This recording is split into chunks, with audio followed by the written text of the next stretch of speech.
kapag naluto na, hangguin na natin at ilagay dito sa Nigo basket.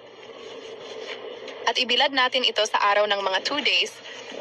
At kung ganito na, ay ready na ito prituhin. Maglagay lang tayo ng kaunting pinatuyong kanin sa strainer at ilagay natin ito sa mainit na mantika. At kung ganito na, i-transfer natin ito sa bowl at itabi muna ito.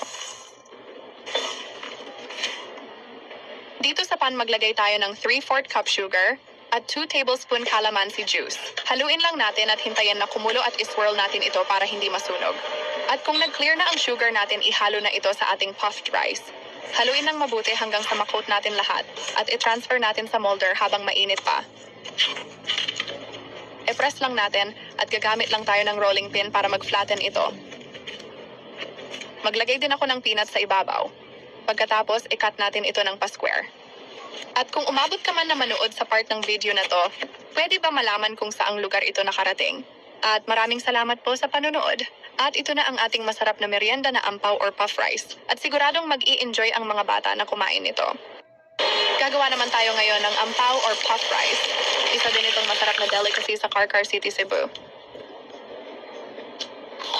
Una, gagamit lang tayo ng 1 1/2 cup of rice. Hugasan lang natin ito tsaka i-steam natin ng 20 minutes. At kapag naluto na, hangguin na natin at ilagay dito sa Nigo basket. At ibilad natin ito sa araw ng mga 2 days. At kung ganito na, ay ready na ito prituhin.